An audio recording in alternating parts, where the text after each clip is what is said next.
לכל זמן ועת לכל חפץ תחת השמיים. Il faut un moment pour tout, un temps pour chaque chose sous les cieux. Ce précepte du Qoéleth, vous l'avez fait vôtre, Philippe Sands, un temps pour le présent, un temps pour le passé, un temps pour la parole, un temps pour l'écriture, un temps pour le présent, celui que vous habitez comme juriste, dans vos deux activités de professeur de droit et d'avocat. Formé dans les universités les plus prestigieuses, vous enseignez le droit dans les meilleures universités en Grande-Bretagne, hors de Grande-Bretagne et par exemple en France. Vous avez enseigné à Paris 1, donc en France, qui est aussi votre pays puisque vous êtes franco-britannique. En 1985, vous avez été reçu au barreau d'Angleterre et du Pays de Galles et depuis, vous êtes devenu un avocat internationalement reconnu. Vous avez œuvré dans des domaines très divers, droit maritime, environnement et surtout tout ce qui touche aux droits de l'homme.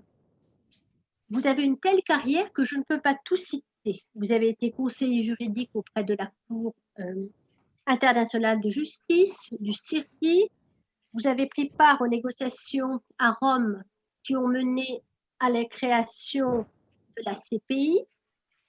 Vous plaidez pour une justice internationale. Je pensais par exemple au cas Pinochet en 1988. Et vous avez travaillé en plaidant ou en écrivant, j'allais dire et en écrivant, à propos de la plupart des conflits où il y a atteinte aux droits de l'homme. Ex-Yougoslavie, Rwanda, Congo, Libye, Afghanistan, Tchétchénie, Iran, Syrie, Liban. J'en citerai encore 3. Sierra Leone, Guantanamo, Irak. Un temps pour le présent et un temps pour le passé qui nous intéresse davantage ici.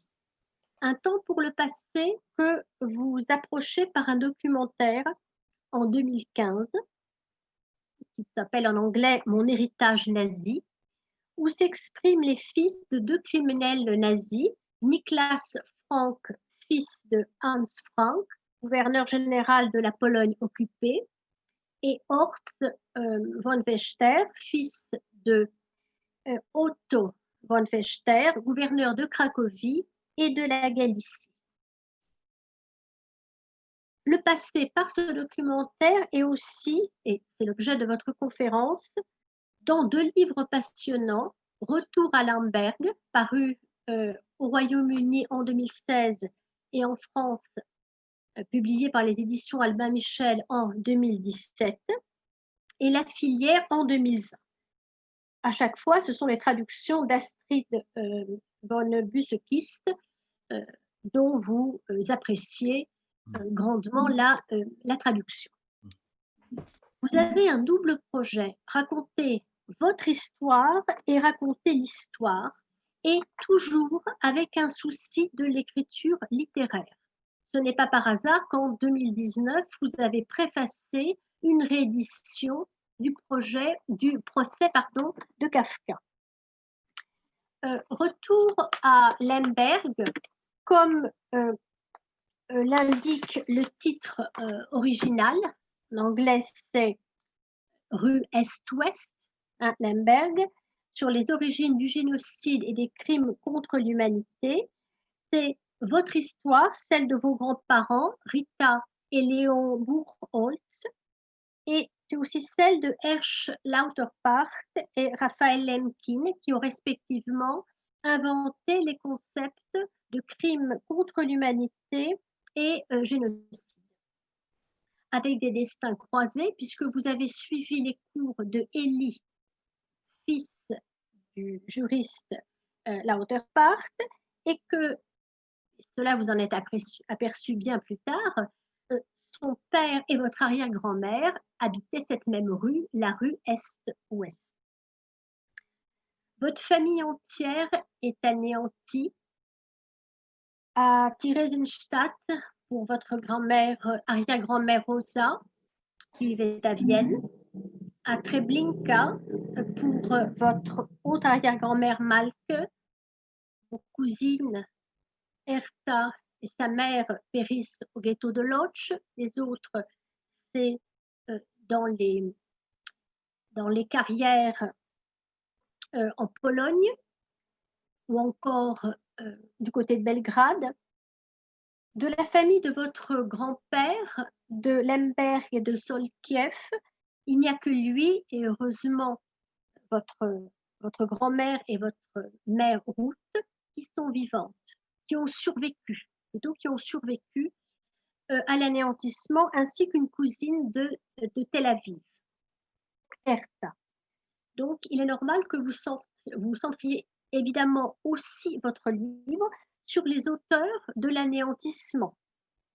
Hans Frank, que le tribunal de Nuremberg a condamné à la pendaison, et aussi celui à qui vous consacrerez le second livre, c'est-à-dire von Wechter, ainsi que leur fils, que vous rencontrez. Heureusement, vous évoquez aussi une figure salvatrice comme celle de Miss Tilney, qui sauva votre mère à Vienne en l'amenant à Paris. Et votre démarche dans ce livre-ci nous intéresse beaucoup, nous, cercle du CGJ, Cercle de généalogie juive, parce que c'est une démarche généalogique. C'est-à-dire, c'est une démarche qui vient combler, qui cherche à combler les blancs et le silence. Blanc et silence que vous évoquez à plusieurs reprises dans votre livre. Ici, je vous lis. Vous dites, en parlant de votre grand-père Léon, c'est la période dont il ne voulait pas parler, pas avec moi. Et vous écrivez aussi, sur ses parents, sur son frère, ses deux sœurs, régnait un silence absolu et impénétrable. Hertha, la cousine qui avait pu joindre la Palestine mandataire devenue Israël, c'est juste que j'ai décidé il y a très longtemps que c'était une époque dont je ne souhaitais pas me souvenir. Je n'ai pas oublié, j'ai choisi de ne pas me souvenir. Se souvenir, par une démarche rigoureuse, c'est une démarche généalogie, c'est la vôtre aussi. Ce premier livre et un second, je crois que c'est plutôt sur le second que vous avez choisi de mettre l'accent ce soir, c'est La filière, qui est une enquête sur les traces de Otto von Fechter, ce criminel dont il est question dans votre documentaire de 2015. Et c'est un livre extrêmement récent puisqu'il est paru en France le 30 septembre 2020. C'est donc à cette conférence sur ces deux livres et sans doute surtout sur ce dernier livre que j'invite, que va débuter maintenant cette conférence, que j'invite les participants à écouter. Chers participants, je m'adresse à vous. Comme l'a dit François Vendette, il faudrait que vous fermiez votre micro. Vous pourrez le réouvrir à l'issue de la conférence pour poser une question de vive voix. Vous pouvez également, tout au long de la conférence, en s'adressant à tous, en utilisant le chat. Cher Philippe, c'est à vous. Merci, chère Claire, et merci pour cette introduction et tout le travail que vous avez fait, parce que c'est un grand travail, je pense, à préparer cette introduction. Et je remercie aussi tous les organisateurs du CCG, je suis vraiment ravi. Désolé que ce soit en réel, mais c'est au moins quelque chose de commencer comme ça.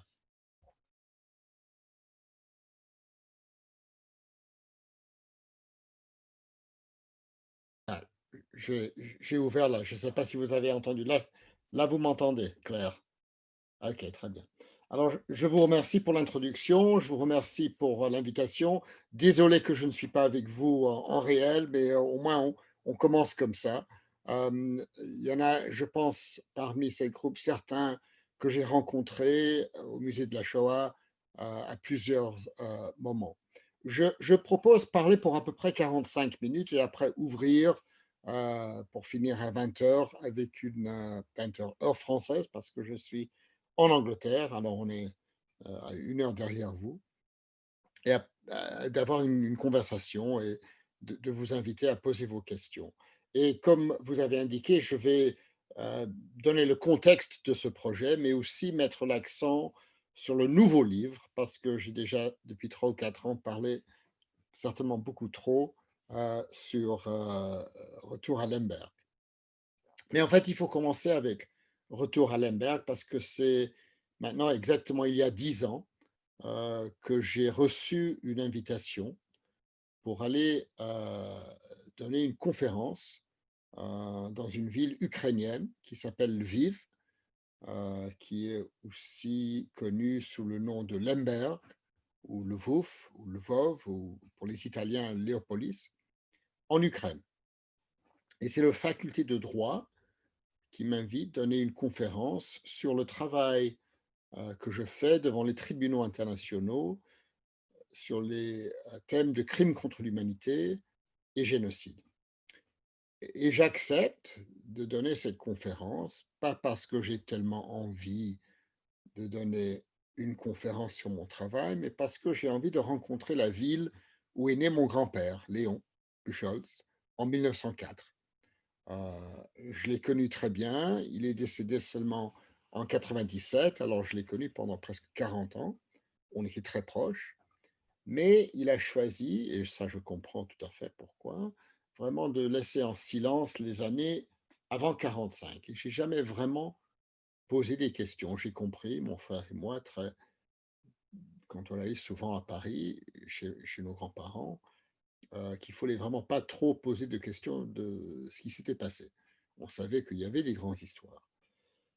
Alors finalement, je reçois cette invitation et j'accepte parce que j'ai envie de connaître qui était vraiment mon grand-père, où vivait mon grand-père. Et en très simple, je voulais trouver la maison où il est né. Et c'était une question d'identité. En connaissant mieux mon grand-père, moi, je me connaîtrais moi mieux. Et ça, c'était ce que je voulais savoir. Qui est-ce que je suis vraiment? Si je connais un peu plus mon grand-père, je me connais aussi moi-même un peu plus. Alors j'ai accepté. J'ai préparé une conférence pendant l'été de 2010 et j'ai découvert vraiment complètement par accident, je ne peux pas avoir de, je pense, un crédit parce que je ne cherchais pas à trouver ça, que l'homme qui a inventé le concept de crime contre l'humanité, comme vous avez évoqué, Herr Schlautepact, était étudiant dans la faculté de droit qui m'avait invité à Lviv, Lemberg, mais la faculté de droit ne le savait pas. Alors, je me suis dit, ben, ça va être intéressant, je vais aller à Lemberg, je vais les parler et je vais annoncer cette découverte que l'idée de crime contre l'humanité, ça a commencé avec ce faculté de droit, l'artefact qui était entre 1915 et 1919. Je continue à faire mes recherches et je suis un peu stupéfié de découvrir que l'homme qui a inventé le concept du génocide, Raphaël Lemkin, un peu mieux connu, lui aussi, c'était un étudiant aux facultés de droit de Lemberg. Et je me suis dit, mais comment c'est possible? Ceux qui m'ont invité du fac de droit ne le savaient pas non plus. Les inventeurs des deux grands concepts du droit international du XXe siècle, protection des individus, crime contre l'humanité, et protection des groupes, génocide, sont des hommes qui sont issus de cette région, de cette ville et même de ce faculté de droit.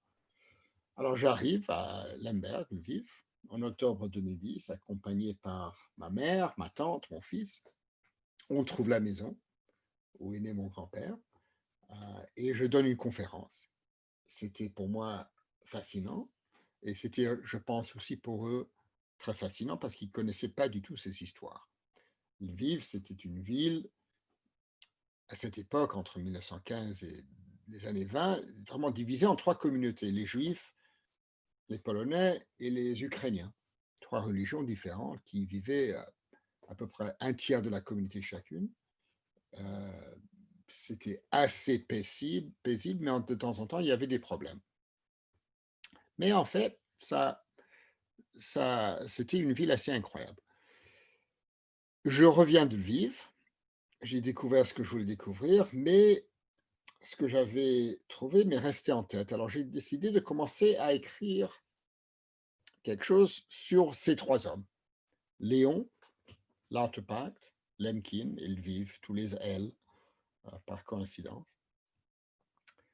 Et je me décide à écrire un livre, pas grand, mais sur l'histoire de ces trois hommes. Je continue. Et après à peu près un an, je découvre un lien entre les trois hommes. Je découvre qu'en août 1942, le 1er août 1942, arrive dans la ville de Lviv le gouverneur général de la Pologne occupée, Hans Frank, l'ancien conseiller juridique de Adolf Hitler, nommé gouverneur général en 1939, arrive à Lemberg le 1er août 1942 pour annoncer l'application de la solution finale décidée à Wannsee il y a quelques mois plus tôt. Il donne une conférence et dans les jours et semaines et mois qui suivent, plus de 500 000 personnes sont anéanties, y compris la totalité de la famille de mon grand-père, la famille de l'Artepact et la famille de Lemkin. Alors, il y a cette liaison. L'histoire devient encore plus intéressante parce que 3 ans plus tard, les Américains attrapent Hans Frank, juste un peu au sud de Munich, et il est inculpé dans le grand procès de Nuremberg. Et remarquablement, on peut à peine inventer cette histoire. Si c'était une fiction, les gens diraient que ce n'est pas possible. L'Artepact commence à travailler pour le procureur britannique, Lemkin commence à travailler pour le procureur américain, et l'homme qu'il vise dans le grand procès de Nuremberg, c'est Hans Frank.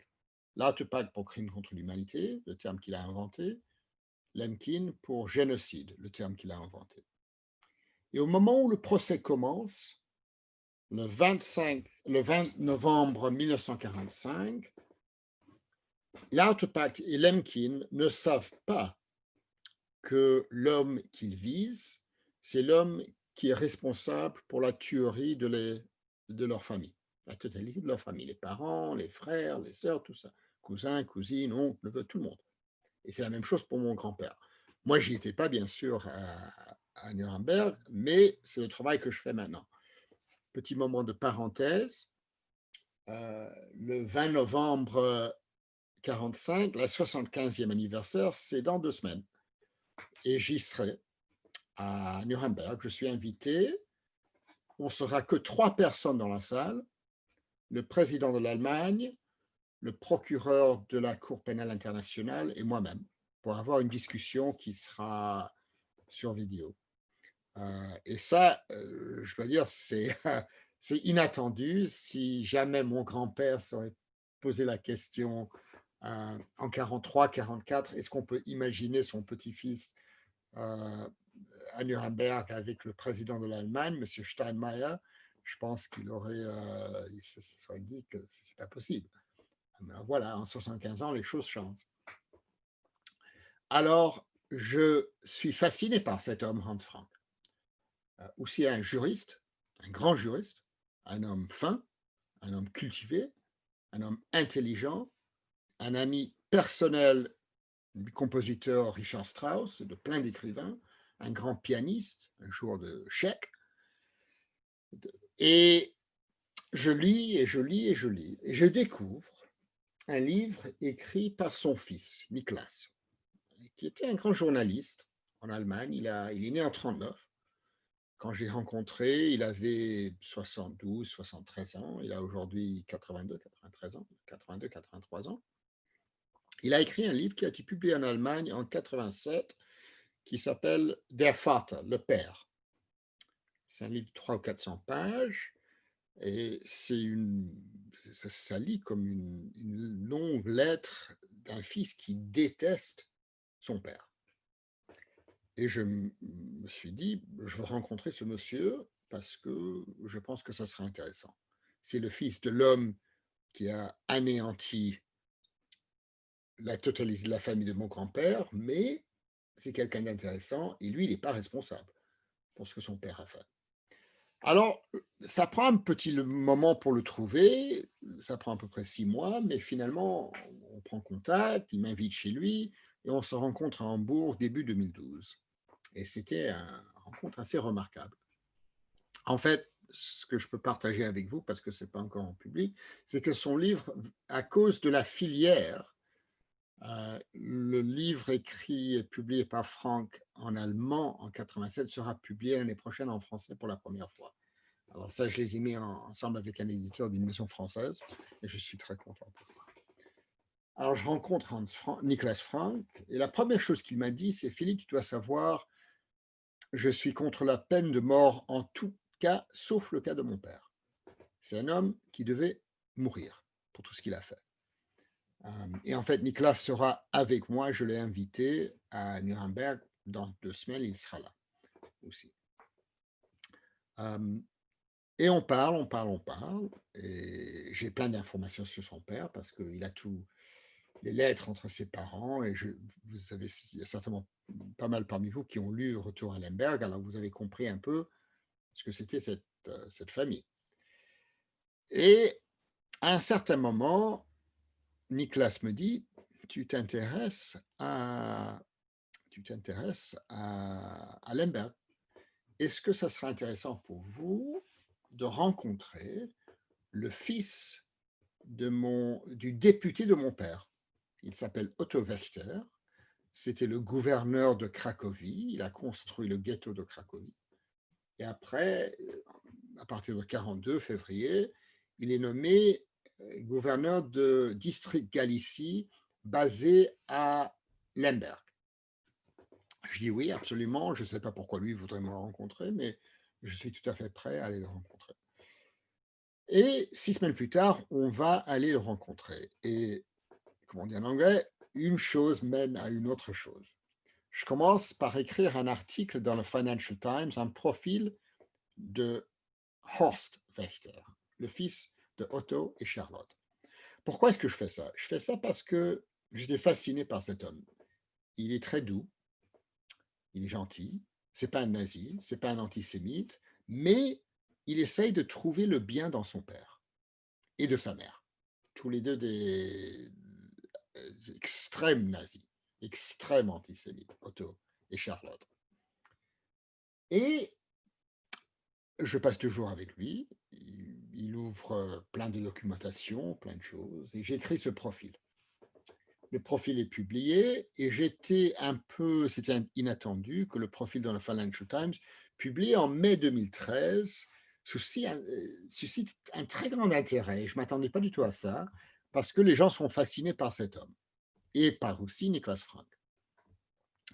Et alors, un producteur de cinéma, de films documentaires, me dit, et c'est un ami d'université, assez bien connu, il est le metteur en scène de Downton Abbey, je pense, il y a certains parmi vous qui connaissent Downton Abbey, me disent: «J'ai lu ton article et ça sera vraiment intéressant de faire un film documentaire sur tes relations avec ces deux messieurs, qui sont les fils des hommes qui sont responsables pour la tuerie de ta famille». Et je dis: «Pourquoi pas?» On fait un film en 2014-2015, le film sort en 2015. Et il y a un moment dans le film où je suis en conversation avec Nicolas et j'ai aperçu déjà, bon, les deux hommes ont des perspectives différentes. Nicolas déteste son père, Horst adore son père. Les deux pères ont fait à peu près la même chose. Comment est-ce que ça peut se passer? Vous êtes des généalogistes, que deux fils dans à peu près la même situation prennent des directions complètement différentes. Il y a un qui est allemand, il y a un autre qui est autrichien, il y a un qui a vécu dans une famille où tout le monde s'aimait, il y a l'autre qui a vécu dans une famille où tout le monde se détestait.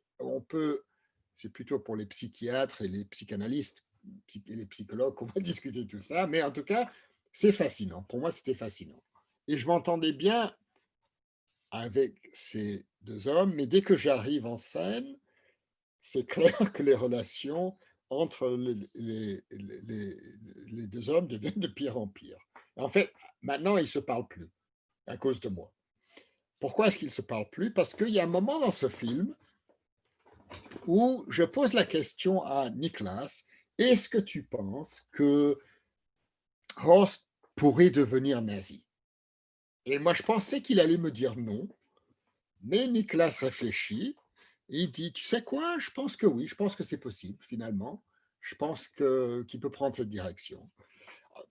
Un an plus tard, Niklas a retiré ce commentaire et pour moi, c'est pas correct. Pour moi, Horst n'est pas un nazi. Si c'était un nazi, si c'était antisémite, je ne serais pas en conversation avec lui pendant 10 ans. Ça, je vous assure. Le film sort, Horst voit ce moment dans le film et il est complètement choqué. Il se fâche beaucoup avec Niklas et ils se sont plus jamais parlé. Alors, Horst me pose une question, là on est début 2015, c'est une question assez intéressante. Comment est-ce que je peux prouver que je ne suis pas nazi? Ok. C'est la première fois qu'on me pose une question comme ça, mais j'ai réfléchi un peu et j'ai eu l'idée suivante. Je lui ai dit, bon, ok, c'est pas tellement facile de prouver quelque chose, il y a des façons de le faire, mais tu as toutes ces documentations, tous les lettres entre tes parents, ton père, Otto, euh, et ta mère, Charlotte, et tous leurs carnets, leurs écrits, leurs photos, leur agenda, entre le moment qu'ils se sont rencontrés en 29 et le moment que lui, il meurt en 49. Pourquoi, si tu dis que c'est des gens bien et tu n'as rien à cacher, pourquoi est-ce que tu ne donnes pas toute cette documentation à un musée? Comme ça, tout le monde peut faire des recherches, peut tout lire. Il dit, ah, ben, c'est une très bonne idée, je vais faire ça. Quel musée? Et je suggère le United States Holocaust Memorial Museum, le musée fameux à Washington, qui a les ressources pour tout produire en effet digital. Et je leur mets en contact, Horst et un ami qui travaille là-bas. Et ça se passe très bien. Tout est mis en effet digital, 10 000 pages, la totalité de la chose. Et Horst me pose la question, est-ce que tu veux une copie de toute cette documentation? Et je lui dis, pourquoi pas? Parce que, en fait, c'est rare d'avoir toute la documentation privée d'une famille nazie entre 29 et 49 où on peut apprendre des choses. Ça n'existe pas. Apparemment, ça n'existe pas. Personne avait ça. Et quand je dis que c'était un grand nazi, c'est un grand nazi, Otto Wächter, nommé gouverneur de Cracovie par Adolf Hitler personnellement. Même chose pour Lemberg, le collègue le plus proche de Heinrich Himmler pendant 4 ans. C'est tout à fait, comme on dit, à la grande table des nazis. Il sait plein de choses. Alors, je dis à Horst, oui, j'aimerais bien recevoir ça. Je reçois ça début 2015. Il y a un petit... je l'ai devant moi, un USB, 10 000 pages, mais la plupart des choses en allemand. Écrit à main, vraiment un grand travail.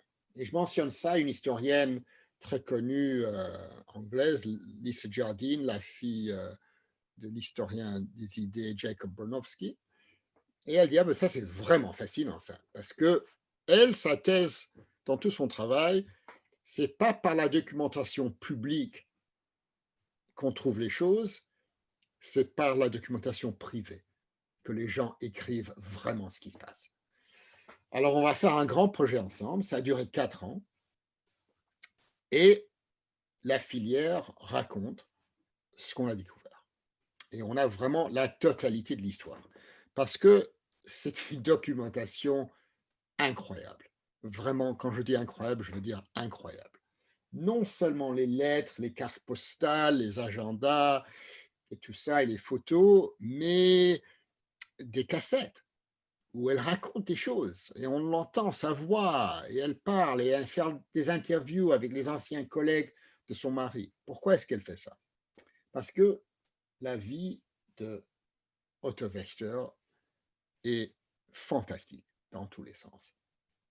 Il est né en 1901, il fait ses études à l'université de Vienne, il rentre au fac de droit à l'université de Vienne le même jour que Hirsch Lauterpacht. Ils sont ensemble au fac. 25 ans plus tard, c'est Wächter qui va exterminer la totalité de la famille de Lauterpacht, déjà assez incroyable. Il devient membre du parti nazi en 23, il est déjà inculpé en 22 pour des attaques contre des juifs. Tout ça, c'est dans la documentation. Il devient juriste en 26, jeune avocat. Il rencontre Charlotte en 29, il se marie en 32. En 34, c'est lui qui est le leader du July Putsch, l'assassinat de Engelbert Dollfuss. Et il quitte Vienne pour Berlin, où il travaille pendant 4 ans dans les bureaux de certains gens reconnus, Himmler, Heydrich, Adolf Eichmann, Karl Haas et tous ces gens de personnalité. Et il devient un haut fonctionnaire. En mars 1938, les Allemands envahissent l'Autriche. Et le 15 mars, Hitler arrive à Vienne. Et tout ça, c'est décrit dans la documentation. On a tous les petits points de détail.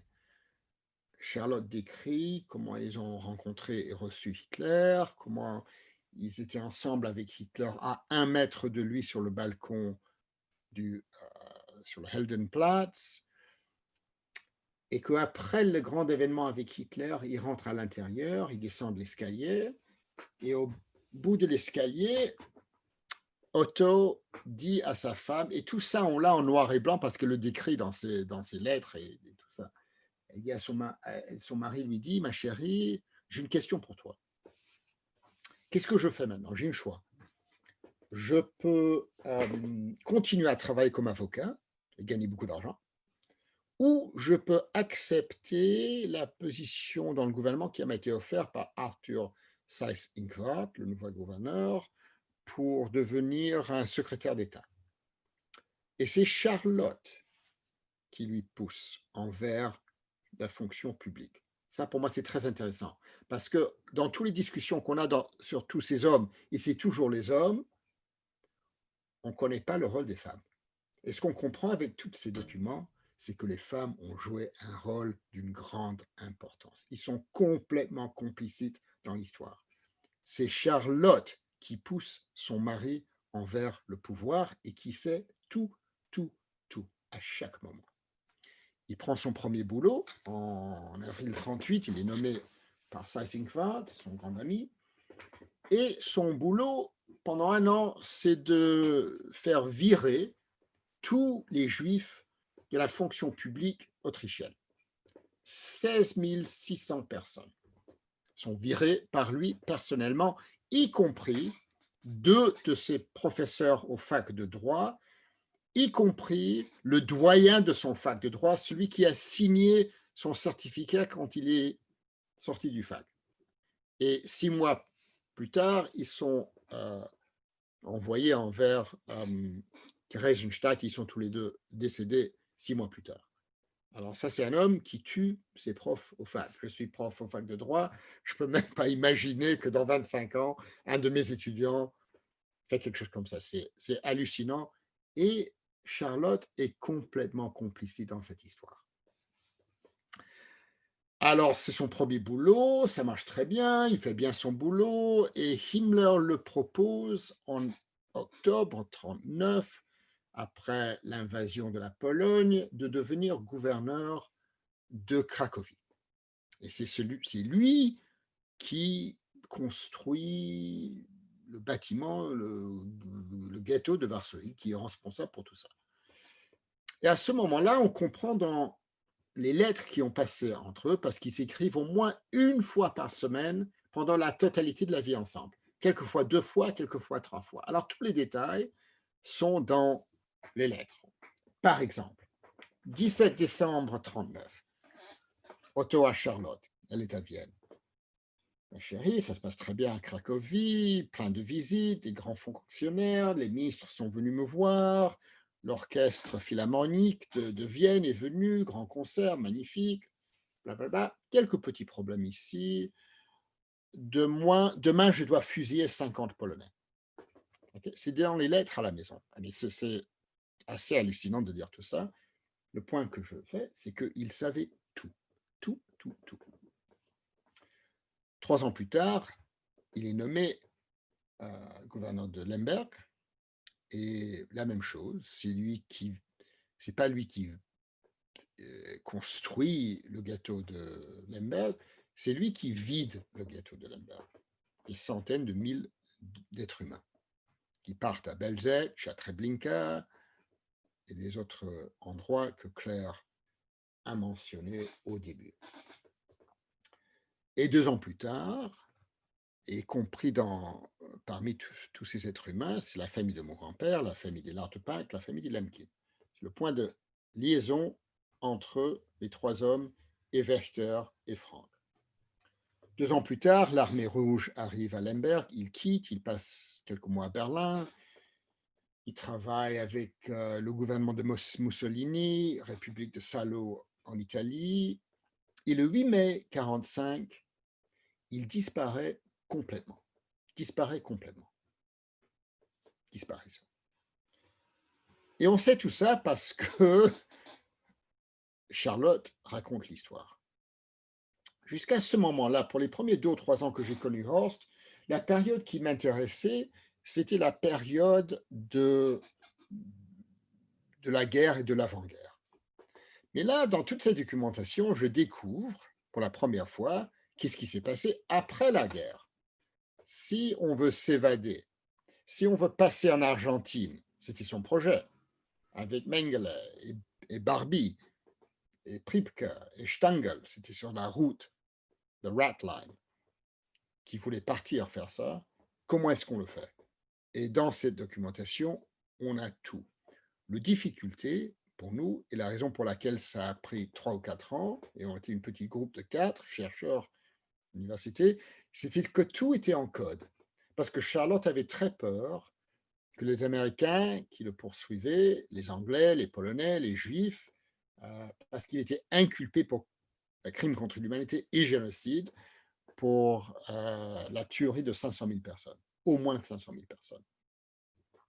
Alors, il sait très bien que s'il est attrapé, ce sera la même chose que tous les autres. C'est ou suicide, ou il y aura un procès, il sera pendu à 100%. Il disparaît. Et dans la documentation, je comprends pour la première fois ce qui se passe. Le 9 mai 1945, il rencontre un jeune du Waffen-SS qui avait travaillé en Yougoslavie et en Italie. Un homme qui s'appelle Burkhard Rathmann, qui était un tueur des partisans dans les montagnes, quelqu'un qui savait comment survivre dans les montagnes. Et Rathmann dit à Otto Wächter, je sais où on va aller, où les Américains, les Juifs, les Polonais, les Soviétiques ne vont pas te trouver. On va aller très haut, on va aller à la montagne. On va aller plus haut que 2000 mètres, on va se cacher là-bas pour 3 ou 4 ans, et après, tu pourrais descendre, et ça ira mieux. Et c'est ce qu'ils font pour 3 ans et demi. Ils sont cachés. Et je sais par la documentation que tous les 2 ou 3 semaines, Charlotte avait un rendez-vous illicite avec eux. Elle apportait des fringues, de la nourriture, les journaux, parce qu'ils voulaient voir ce qui se passait dans les matchs de foot, et ils voulaient suivre le procès du Nuremberg. Ça, c'était très, très intéressant pour moi de savoir qu'ils s'intéressaient à ça, à ce qui se passait à leurs amis. Kaltenbrunner, Seyss-Inquart, Hans Frank, ils étaient tous à Nuremberg dans le grand procès. Et ça, on le sait. Et à un certain moment, je dis à Horst, raconte-moi un peu plus sur ce monsieur, Burkhard Rathmann. C'était qui? Qu'est-ce qui s'est passé après qu'ils sont descendus? Est-ce que les familles ont resté en contact? Etc., etc. Qu'est-ce qui le motivait? Pourquoi est-ce qu'il aidait ton père? Et Horst me regarde et il me dit, bah, tu peux me poser toutes ces questions, Philippe, je peux tout répondre, mais on peut le téléphoner. Ça, c'est 2016. Et je suis un peu flippé par ça, parce que c'est 71 ans après la disparition de Otto Wächter, et l'idée qu'on va appeler Boko Haram, je ne m'attendais pas à ça. Alors on le téléphone, et 6 semaines plus tard, on va aller visiter Boko Haram. Et ça, c'était vraiment, on sentait vraiment là qu'on était avec l'histoire. Parce que pendant 3 ans et demi, 3 ans et demi, ils hébergeaient ensemble dans les montagnes. Et il a parlé très ouvertement, Boko Haram. C'est la première fois qu'il donne une interview. Il y avait une seule condition sur l'interview, c'est que je ne pose aucune question de ce qui s'est passé avant le 8 mai 45. Et la raison pour ça, c'était qu'il avait très peur que lui aussi, il sera inculpé. Alors même à 95 ans, il avait peur de ça. Alors il m'a raconté plein de choses et j'ai pu écrire toute l'histoire de ce qui s'est passé. En automne 48, Charlotte, qui est, je dirais, une personnalité assez compliquée, décide finalement de dire à la maman de Boko Haram que son fils est en vie et avec son mari à la montagne. Elle avait négligé de le faire. Madame Rathmann est furieuse parce que depuis 3 ans et demi, elle pense que son fils adoré est décédé et il découvre qu'il est à la montagne, pas très loin de chez eux. Et elle dit à Boko Haram, bon, finis tous ces jeux, tu vas descendre, tu vas rentrer chez nous, finis toutes ces histoires. Otto ne peut pas survivre à la montagne tout seul. Alors il décide, et Boko m'a raconté comment il a fait, de partir sur la route migratoire du Reich, c'est-à-dire Italie, Argentine. Et Otto procède à la prochaine étape. Il passe quelques semaines à Salzbourg, dans la maison de Charlotte, après Innsbruck, après il traverse la montagne et j'ai suivi sur les pas avec ma fille l'année dernière. C'était absolument fascinant de monter jusqu'à 3000 mètres et descendre jusqu'à Merano, Bolzano et après de prendre le train au Vatican, à Rome. Il arrive le 29 avril 49 au Vatican où il est reçu par, et là, comme j'ai dit, tout est en code, un monsieur religieux. C'est tout. On n'a pas de nom, on n'a rien. Mais on a découvert qui c'est. Je ne vais pas vous donner tous les détails parce qu'il faut lire un peu, il faut avoir un peu de ne pas tout savoir. Et avec la documentation de Charlotte et Otto, on comprend exactement comment ça passait pour tous ces gens. Parce que c'était les mêmes gens qui aidaient Barbie, Stangl, Mengele, Eichmann, et on a la totalité de l'histoire. Alors ça, c'est déjà pour moi très intéressant de savoir qui aidait qui. Mais ce qui était encore plus intéressant pour moi, c'était que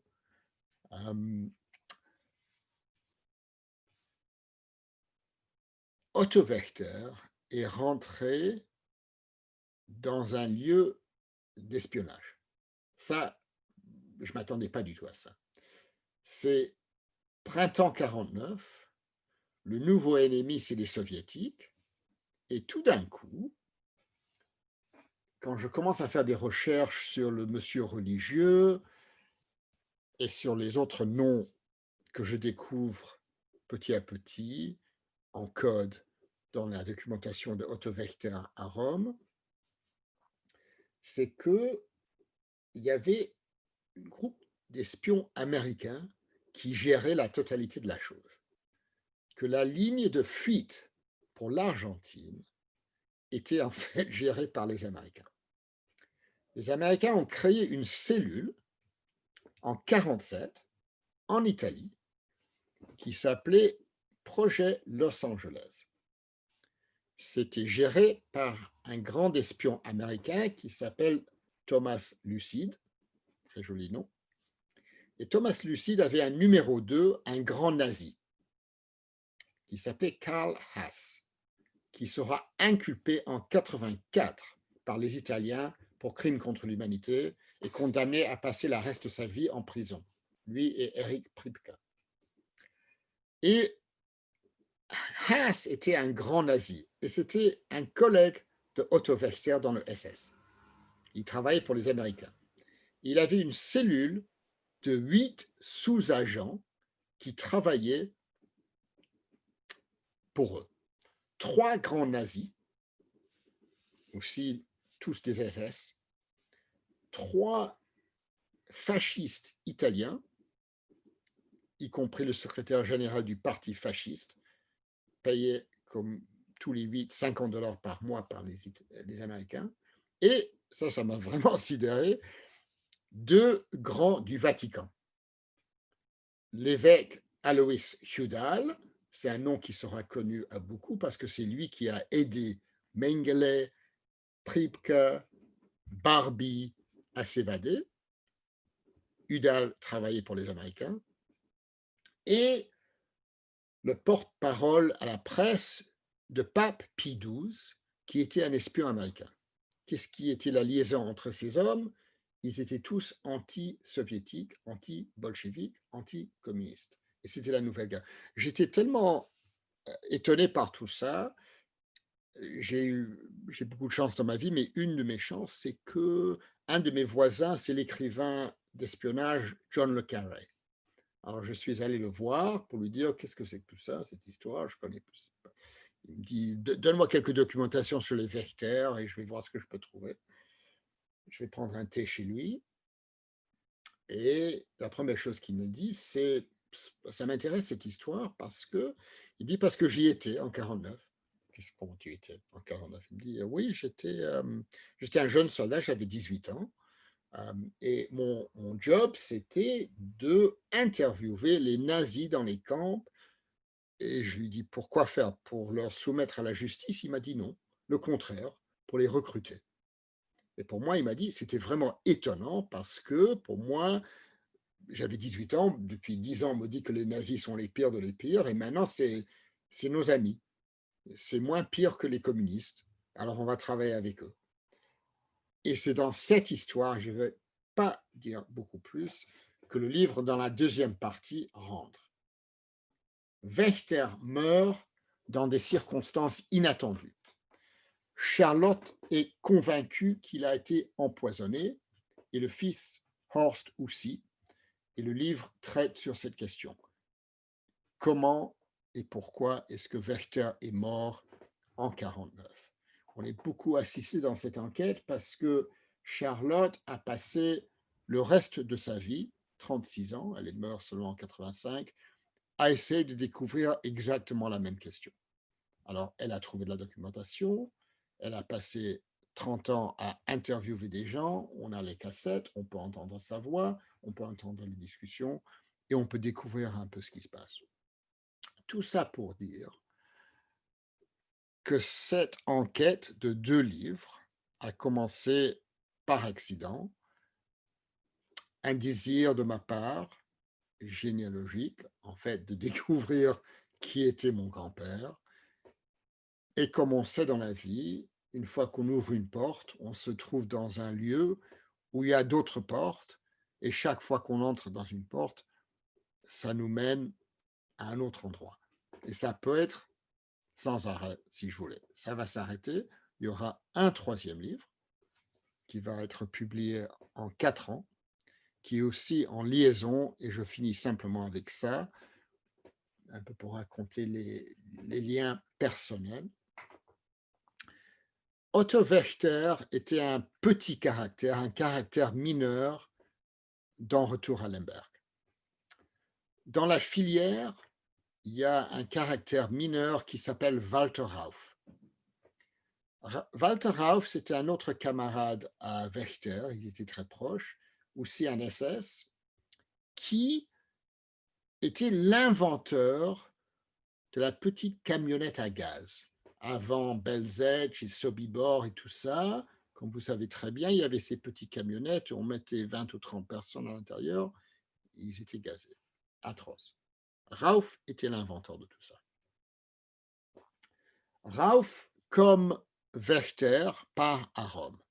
Et le lien entre les deux, c'est quand Werther arrive à Rome en avril 49, l'évêque qui l'assiste lui met dans un monastère, le Vigna Pia monastère, que j'ai visité, dans une chambre qui venait d'être quittée par Walter Rauf, qui part en Syrie pendant 1 an.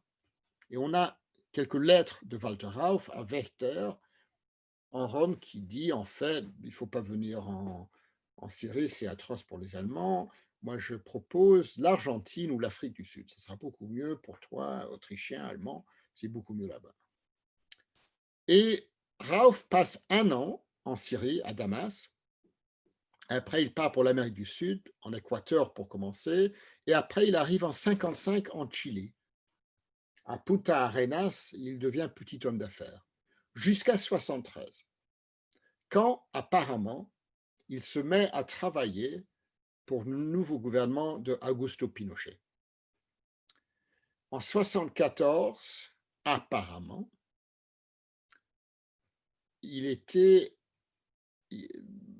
Rauf faisait les interrogations des jeunes, des écrivains. Et il y a un écrivain en particulier qu'il interroge, qu'il torture, apparemment. Et cet écrivain écrit un affidavit en 1990 qui décrit son torture aux mains de Walter Rauf. En 1998, Pinochet vient à Londres pour des raisons médicales. Et comme vous savez tous, il a été arrêté. Il a été inculpé par un procureur espagnol pour, coïncidence, crime contre l'humanité et génocide, les deux. Et je deviens impliqué dans l'affaire. Le jour de la cérémonie où on pose 1 an après la mort sur le tombeau dans la religion juive, je vais à la cimetière Pantin et il y a ma femme qui m'attend à l'entrée du cimetière. Et je dis à ma femme, c'est intéressant, je viens de recevoir un coup de téléphone, les avocats pour Pinochet veulent que je travaille pour lui dans le procès. Et ma femme me dit, si tu travailles pour lui, c'est le divorce instantané. Alors je décide de ne pas travailler pour Pinochet, mais je travaille contre Pinochet dans le procès. Et dans le procès, remarquablement, cette documentation de Walter Rauf émerge. Alors, on a un projet qui a commencé en 1904 à Lemberg, qui mène par la voie de Frank et Werther et Lauterpacht et Lemkin et le procès de Nuremberg, et crimes contre l'humanité et génocide, prend une nouvelle étape via l'Amérique du Sud et le Chili et finit à Paris, la ville de mon grand-père et de ma grand-mère, où je les connaissais, à le cimetière de Pantin, avec cette histoire, encore une fois, de crimes contre l'humanité et génocide. Alors ça sera le 3e livre, mais c'est une petite attente jusqu'à 2024, parce que je ne l'ai pas encore écrit. Je commence les recherches. Et après, j'ai promis à ma femme, fini, basta, plus de livres comme ça, quelque chose de différent. Ok, j'ai parlé un peu plus longuement que j'allais parler, mais je finis là et je propose qu'on passe à une conversation, à des questions, tout ce que vous voulez parler. Claire, à vous. D'abord, je voudrais vous remercier au nom de tous les participants pour cette conférence, conversation à bateau rompu, en réalité vraie conférence de votre livre, de votre enquête. C'est un roman, finalement, vous ressemblez un petit peu à votre voisin de palier, John le Carré.